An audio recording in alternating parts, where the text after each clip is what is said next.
তো ভাই আল্লাহ যা করে ভালোর জন্যই করে, বুঝেছেন? আল্লাহ যা করে ভালোর জন্যই করে। ডক্টর মোহাম্মদ ইউনূস শেষ বেলায় এসে আমাদের স্যার যে এইভাবে নিজের মনের কথাটা বলে দিবেন, আমাদের স্যার যে নিজের মনের কথাটা বলে দেন ভাই, বাংলাদেশের মানুষ কল্পনা করতে পারেনি। এখন তো অনেকের মাথায় ঠাটা ভেঙে পড়ছে। ইউনূস স্যারের এই কথা শোনার পর অনেকের মাথায় ঠাটা ভেঙে পড়ছে। এখন আপনার প্রশ্ন করতে পারেন, জজ ভাই সারাদিন তো আপনি ইউনূস সাহেবের বদনাম করেন মিয়া, তো এখন আবার কি এমন বালাকাম করলো যে আপনি বলতেছেন আল্লাহর রহমত হয়েছে তার উপরে? হ্যাঁ, পয়েন্ট আছে ভাই, প্রশ্ন সমস্যা তো এখানেই। তো আমাদের ইউনূস সাহেব ওই যে মেহেদী সাহেবের সাথে যে ইন্টারভিউতে বলেছিলেন না, দুইটা কথা উনি বলছিলেন, অনেক আলোচনা আছে এবং বহুত সিগনিফিকেন্টলি উনি ডিসকাস করেছেন মেহেদী সাহেবের সাথে তার সেই ওই ইন্টারভিউতে। তো আপনার পুরো ইন্টারভিউটা দেখলে প্রত্যেকটা পয়েন্টে পয়েন্টে অনেক, প্রত্যেকটা পয়েন্টে পয়েন্টে মানে তার কথা প্রত্যেকটা পয়েন্টে পয়েন্টে বহুত কিছু লুকিয়ে রয়েছে, বুঝছেন? এগুলি নিয়ে মানে বড় একটা থিসিস করা যায়, কঠিন অবস্থা। তোর ভিতরে মাত্র দুইটা নিয়ে আমি আপনাদেরকে বলি। প্রথমটা বলছে না যে আওয়ামী লীগের যে আমরা নিষেধাজ্ঞা দিয়ে রাখছি বা তাদের কার্যক্রম স্থগিত করে রাখছি, এটা সাময়িক, যে কোনো সময় উঠে নেব, বলছে না? বলছে তো এটা একেবারে temporary, any time we can withdraw it and reinstate this party again as it was before. বলছে তো যে আমরা যে কোনো সময় উঠে নিতে পারি তাদের যেসব প্রবলেম আছে, আবার আগের মতো তারা রাজনীতি করবে। এর অর্থ হলো যে নিষেধাজ্ঞা তুলে নেওয়ার অর্থই হলো তারা আবার পলিটিক্যাল পার্টি হিসেবে তারা অ্যাক্টিভিটিস করতে পারবে এবং কামিং ইলেকশনে পার্টিসিপেটও করতে পারবে। এটা তো ব্যাপারটা এটি। তার এইটা শোনার পর ঠাটা ভেঙে পড়ছে সবার কপালে। কী রে ভাই, ভয় কী রে ভাই? আওয়ামী লীগরা তো ডরান কে লেগে? আমি তো ভাই আওয়ামী লীগ বা ছাত্রলীগ করি না, আমি হলো ন্যায়ের পক্ষে। আমি আওয়ামী লীগও করি না, আমি ছাত্রলীগ করি না, আমি ন্যায়ের পক্ষে। আমি বলছি আগের ভিডিওতে, আমি বারবার বলছি, যদি আওয়ামী লীগকে আপনাদের পছন্দ না হয়, আওয়ামী লীগ যদি দুর্নীতি বদমাইশি করে থাকে, শেখ হাসিনা যদি একটা লুটেরা হয়ে থাকে, শেখ হাসিনা যদি একটা ডিক্টেটর হয়ে থাকে, ফেসিবাদ হয়ে থাকে, ব্যালটের মাধ্যমে আপনারা জবাব দিবেন। কি সাহস নাই মিয়া? ব্যালটের মাধ্যমে এটা আপনি জবাব দেবেন? কেন নিষিদ্ধ করতে হবে? তাতে তো সাপোর্টার আছে কম বেশি, 2 জন 4 জন, 2 লাখ 4 লাখ 10 লাখ 20 লাখ, আমি যতদূর জানি কোটির উপরে তাদের সাপোর্টার। যদি তারা খারাপ হয়, ব্যালটের মাধ্যমে উত্তর দিবেন আপনারা। এটি তো হওয়া উচিত একটা ডেমোক্রেটিক কান্ট্রিতে। বাট কিন্তু ভাই এইসব না করে আপনারা এগুলো কি করতেছেন? টোটাল বাদ দিয়ে নিজেরা নির্বাচন করতেছেন। তো ভাই আওয়ামী লীগের সাথে আপনাদের পার্থক্য কই রইল? তো ভাই এই কথাটা যখন বলছে ডক্টর মোহাম্মদ ইউনূস, আমার মনটা জুড়ে গেছে। আমি তখনই বলছি যে আল্লাহর রহমত হয়েছে লোকটার উপর, আল্লাহর রহমত হয়েছে যে এই 18 মাসে যে আকাম কুকাম করছে ডক্টর মোহাম্মদ ইউনূস, যে আকাম কুকাম করছে ডক্টর মোহাম্মদ ইউনূস নিজে না করলো, তার সাঙ্গপাঙ্গ লোকজন নিয়ে যা কিছু করছে। এবং এই ডক্টর মোহাম্মদ ইউনূস সিংহাসনে বসে নীরবে এগুলো চুপচাপ বসে দেখছে, নীরবে বসে চুপচাপ করে এগুলো দেখছে এবং এগুলোকে সমর্থন করছে। যত লুটপাট, চুরি, বদমাইশি, খুন, হত্যা, ধর্ষণ, ডাকাতি, কিডন্যাপিং আর যত রকম এই হামলা মামলা, বাড়ি ঘর পুরনো যা কিছু হয়েছে, সব কিছু ডক্টর মোহাম্মদ ইউনূস সিংহাসনে থাকা অবস্থায় হয়েছে এবং এগুলোর দায় দায়িত্ব তাকেই নিতে হবে, এগুলোর দায় দায়িত্ব তাকেই নিতে হবে। তো কাজে সে যদি বলে আমি এগুলো কিছু জানি না, ওই রহিম করছে, করিম করছে, সলিম করছে, হ্যান করছে, ত্যান করছে, ভাই আমি কিছু জানি না, এগুলো করলে হবে না। শেখ হাসিনা কি নিজে গিয়ে কাউরে খুন করছিল? উত্তর হলো না। তো তার বিরুদ্ধে কেন 400 খুনের মামলা? এই মহিলা তো এখন বাংলাদেশ হইতে পারে না। 400টা খুনের মামলা শেখ হাসিনার উপরে। সে কি কোথাও গিয়ে যাত্রাবাড়িতে গিয়ে খুন করছিল? লাঠিতে পিটাইছিল? পিস্তল, বন্দুক, সাবমেরিন, কামান, ট্যাঙ্ক, গ্রানেড নিয়ে হামলা টামলা চালাইছিল? এই কি হয় কোনোদিন? সে তো কোনোদিন কখনো এগুলো করেনি। তো তারপরে তো সে 400 মামলার আসামি, আমি যতদূর জানি এই মুহূর্তে যখন ভিডিওটা করছি। তো এখন ডক্টর মোহাম্মদ ইউনূসও যদি এই আকাইমার মতো বইই থাকে এবং কোনো কিছুর অ্যাকশন না হয়, বিচার আচার না করে, কঠিনভাবে এগুলো নিয়ন্ত্রণ না করে, ভাই তার স্টেপ ডাউনের পরও তো তার বিরুদ্ধে শেখ হাসিনার বিরুদ্ধে 400 মামলা হলো, ইউনূসের বিরুদ্ধে 1000 মামলা। ওই ব্যাটা তো শেষ পর্যন্ত মানে কুঞ্জে পলানো জায়গা খুঁজে পেবো না। হয়তো ফ্রান্সে বা আমেরিকায় এসে আশ্রয় নিব এবং 2 দিন আগের পরে তো মরবে। মরার পর তো লাস্টটা বাংলাদেশে 8 বছর অবস্থা থাকবে না, কারণ এই লোকের উপরে মামলা আছে। তো কাজেই বাংলাদেশের সিস্টেমটা এমন হয়ে গেছে, আপনাকে যে সরাসরি কোন হত্যা ধর্ষণের সাথে অংশগ্রহণ করতে তা না, প্রত্যক্ষ বা পরোক্ষ বা সার্কামস্টেন্সেস এভিডেন্স হিসেবে আপনি সেখানে কি করতে পারেন? অ্যালিগড হইতে পারেন, অভিযুক্ত তালিকায় থাকতে পারেন, চার্জশিটের তালিকায় থাকতে পারেন। যেটা আমরা আওয়ামী লীগের এই যে মামলাগুলো আছে যারা নাকি বিএনপির লোক হেরে দিয়েছে, ইভেন শেখ হাসিনার বিরুদ্ধে 400 মামলা, তো সেগুলো থেকে আপনারা শিখতেছেন না। তো এখান থেকে তো ইউনূসের বাঁচার কোনো উপায় নাই। তো এইসব নানা জিনিসপত্র ভাইবা হয়তো বা ইউনূস সাহেব ভাবছে আর বাঁচবো কদিন, এইসব নানা জিনিসপত্র চিন্তা ভাবনা করে ইউনুস স্যার হয়তো ভাবছে, স্যার মনে ভাবছে যে আর বাঁচবো কদিন, যাক একটা ভালো কাম করে দিই, কী দরকার। আওয়ামী লীগ যদি খারাপ হয় তো হোক, ব্যালটের মাধ্যমে উত্তর দিবে মানুষ, যাবে না শেষ। এনসিপির ভয়ের কারণ কি, বিএনপির ভয়ের কারণ কি, জামায়াতের ভয়ের কারণ কি? আমি তো ভয়ের কোনো কারণ দেখি না। আমি ভাই নিরপেক্ষ, পছন্দ করেন না ভোট দিবেন না, যাবে না শেষ, দূরে রাখেন। আর তারা যদি অন্যায় করে থাকে আইনের মাধ্যমে বিচার করেন। ঘর বাড়ি লুটপাট করতে হবে কেন, কিডন্যাপিং করতে হবে কেন, ওই যে ছালার বস্তায় বস্তায় করে কোটি কোটি টাকা নিয়ে রাস্তা দিয়ে দৌড়াদৌড়ি করতে হবে কেন, এইসব করতে হবে কেন? বুঝছেন, এগুলো তো ভীষণ অন্যায়, এগুলো ভীষণ অন্যায়। তো যাই হোক, এখন এই কথাটা সে বলে ফেলছে, যে কোনো সময় আওয়ামী লীগকে সে কী করবে, এই সব বিধিনিষেধ যা কিছু আছে এটা তো সরকারের প্রজ্ঞাপনের মাধ্যমেই করা হয়েছিল, এক্সিকিউটিভ অর্ডারের মাধ্যমে। তো আরেকটা এক্সিকিউটিভ অর্ডার দিয়ে এটা তুলেও নিতে পারে। It's a simple thing, so far we know. তো এখন এই হলো কারণ, এইটা শুনে তো সবার পিচ্ছি পর্যন্ত কেঁপে উঠছে, বিশেষ করে এনসিপির পিচ্ছি তো কেঁপে উঠে, আর করব না।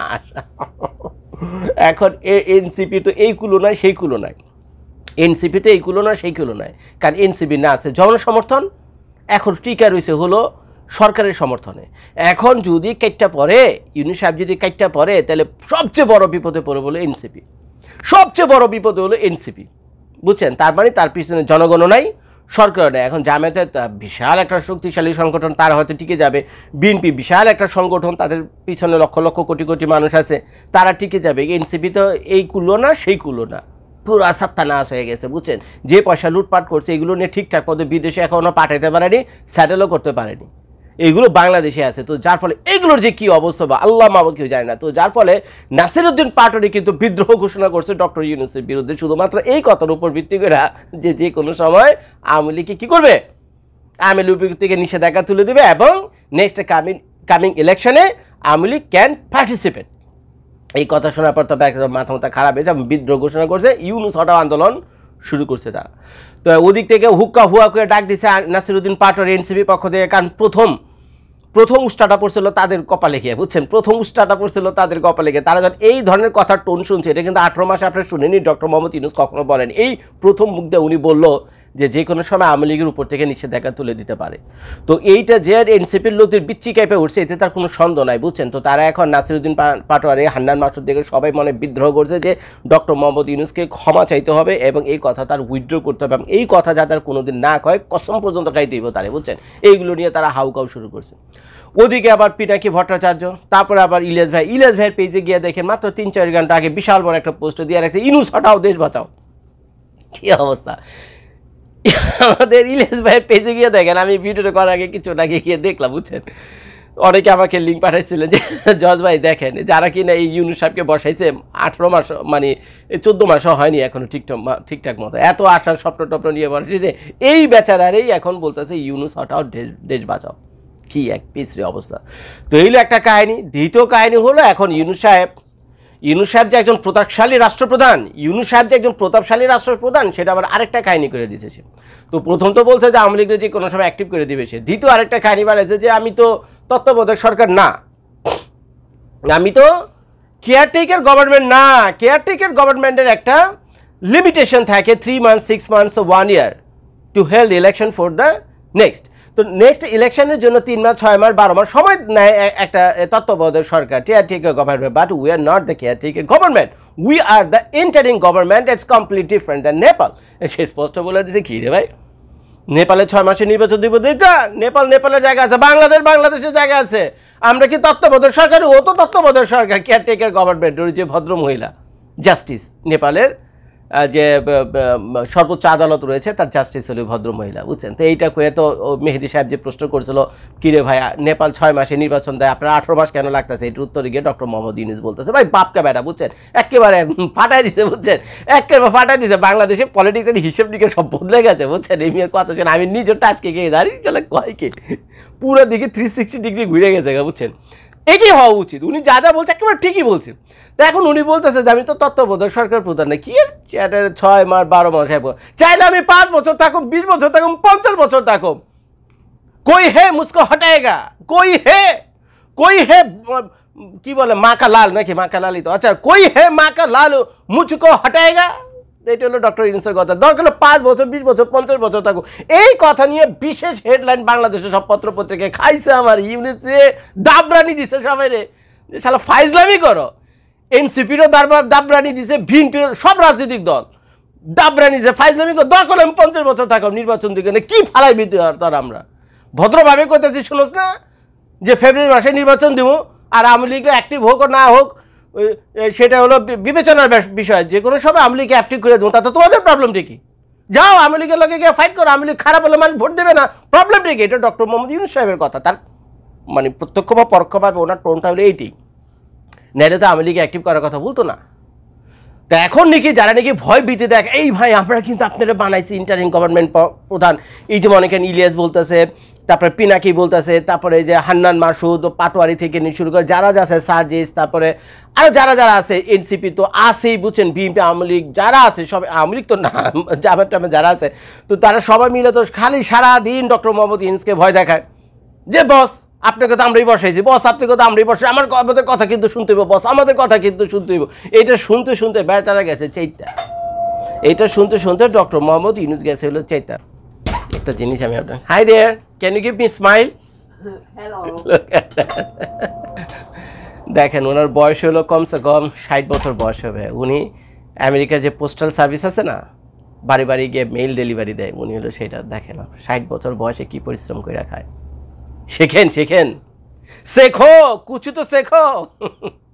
তো যাই হোক, তো এখন এই যে যারা কিনা সারাদিন ভয়ভীতি দেখে ডক্টর মোহাম্মদ ইউনূসকে, এই মিয়া আমাদের কথা না শুনলে কিন্তু আপনারা ফালাই দেবো, উল্টাই দেবো, সেই করুন সেই করুন, দেশ ছাড়া করো মিয়া, হ্যান ত্যান ভয় দেখে, তখন একবার দিছে একবার সবগুলো ধরে দাবরানি দিছে। কি আর 5 বছর 10 বছর আহিস আমার দ্বারা কাছে, দরকার হলো 50 বছর আমি ক্ষমতা থাকি, স্পষ্ট কথাবার্তা সব পত্রপত্রিকা হেডলাইন, 50 বছর ক্ষমতা দেখো কি ফালানোর ফালাবি, দরকার হলে আওয়ামী লীগকে আমরা আবার করে দেবো, অ্যাক্টিভ করে দেবো, যত নিষেধাজ্ঞা আছে আওয়ামী লীগ করবে সব উঠে দেবো। কি আর ফাইজলামি নাকি এগুলো? পলিটিক্স করতে আসছো, যাও পাবলিকের কাছে গিয়ে ভোট চাও, পাবলিকের মন জয় করো, চুরি বদমাশি লুটপাটি আকাম কুকাম এগুলো বন্ধ করো, পাবলিকের মন জয় করো। সবাই সে বলছে যে পাবলিকের মন জয় করো, কেন ভয় করো কেন আওয়ামী লীগরে? আওয়ামী লীগ যত অন্যায় অত্যাচার করছে পাবলিক সবগুলো সবই জানে, ব্যালটের মাধ্যমে এটা উত্তর দিব। কেলে আওয়ামী লীগ নিষিদ্ধ করে তোমাদেরকে নির্বাচন করতে হইব, আর আমার উল্টে দিবে, আমার তোমরা বসাইছো এবং যেমনি বসাইছো এবং সেমনি আমাকে খাতে দেবে। ফাইজলামি, আমি নোবেল প্রাইজ একজন মানুষ, আমার নাম হলো ইউনূস স্যার। ফাইজলামি নাকি? আমি কি তোমার কেয়ারটেকার গভর্নমেন্ট পাইছো নাকি নেপালের মতো? I am one of the interim government chief. দরকার 50 বছর ক্ষমতা থাকুন। ইন্টারন্যাশনাল পলিটিক্স আর ডোমেস্টিক পলিটিক্স ভালোই আমার জানা আছে বুঝছো, আমার লোকে খাইলো না, আমি হলো ইন্টারন্যাশনাল প্লেয়ার, আমি হলো ইন্টারন্যাশনাল প্লেয়ার। এই যে দাবরানি দিছে ভাই সব রাজনৈতিক দল সব উল্টে গেছে ভাই, হিসাব টিকা সব উল্টে গেছে। বাংলাদেশের পত্র পত্রিকা খালি headline high high high high high high, কি হইলো? ইউনূস দেখে বলতেছে আগামী 50 বছর ক্ষমতা থাকবো, প্রত্যেক সবার হেডলাইন। আরেকবার বলতেছে ইউনূস হটাও আন্দোলন, যারা কি ইউনূসের পর ছিল তারাও ইউনূস হটাল আন্দোলন শুরু করছে।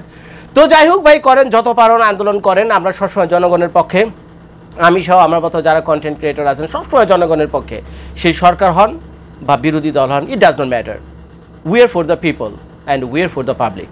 পাবলিকের ইন্টারেস্টে যেগুলো যায় আমরা তাদের পক্ষে কথা বলি বুঝছেন। আমাদের কথার কি শুনে 2-4টা ভিডিও করে হয়তো আপনাদের ভয়েসকে রেজ করি, অনেক হয়তো আপনারা সত্য কথাগুলো বলতে পারেন না, কিন্তু কাউকে না কাউকে বলতে হবে, কাউকে না কাউকে বলতে হবে। তো আপনাদের এই দায়িত্বটা আমি পালন করি বা আমার মতো আর হাজার হাজার কন্টেন্ট ক্রিয়েটর আছে তারা পালন করে। তো ডক্টর মোহাম্মদ ইউনূস যে সিদ্ধান্ত নিয়েছে এবং যা কিছু বলেছে, উনি যেটা বলছে আওয়ামী লীগকে সে তার নিষেধাজ্ঞা তুলে নিতে পারে, হয়তো সে এই কামিং ইলেকশনে পার্টিসিপেটও করতে পারবে, this is the right decision. উনি যে চিন্তা ভাবনা করে কথাটা বলছে করেনি, কিন্তু যতটুকু পর্যন্ত বলছে এতে আমি ধন্যবাদ, আমার মানে সত্যি মন থেকে আমি ধন্যবাদ দিই যে না, অনেকগুলো মন্দ কাজের ভিতরে একটা ভালো কাজ এটা হবে, ঠিক আছে। আওয়ামী লীগ অংশগ্রহণ করুক, আওয়ামী লীগ খারাপ হলে আপনার ব্যালটের মাধ্যমে জবাব দেবেন। দ্বিতীয় কথাটা হলো এই যে ইউনূস সাহেবকে সবাই যারা ধমকান যে আপনারা সবাই মিলে ইউনূসকে বসাইছেন, যে কোনো সময় তাকে ঠ্যাঙে ধরে নামিয়ে দেবেন, আর ইউনূস সাহেব উত্তরে যেটা বলছে 5, 10, 20, 50 বছর, এটার আমি ওয়েলকাম জানি। সত্যি সত্যি তো সে তো কেয়ারটেকার গভর্নমেন্ট না, আর এইভাবে যে সে তার চেয়ার ধরে যদি সারাদিন টানাটানি করেন তো বেটা কাম করবে কীভাবে? চেয়ার দিয়ে যদি সারাদিন টানাটানি করেন, বেটা চেয়ার থেকে ফেলাই দিবেন, তো বেটা সারাদিন কাম করবে কি? এই জন্য চেইতা ভেটে এই কথা বলছে যে দরকার হলে 20-50 বছর থাকে আয় আমার ধারে কাছে। কথা ঠিক আছে ভাই, thank you Mister Yunus, thank you sir. সালাম সালাম স্যার, আপনাকে লাল সালাম, ওই অগাস্ট জুলাই লাল সালাম স্যার, আপনাকে লাল সালাম। আপনি এগিয়ে যান বস, আছি আমরা আপনাদের সাথে, আছি সবাই আমরা আপনাদের সাথে আছি, আল্লাহর রহমতও আছে আপনাদের উপরে। যা আপনি বলছেন সেটা আল্লাহর রহমত এবার একটু করে দেখান। ভিডিও দেখার জন্য ধন্যবাদ।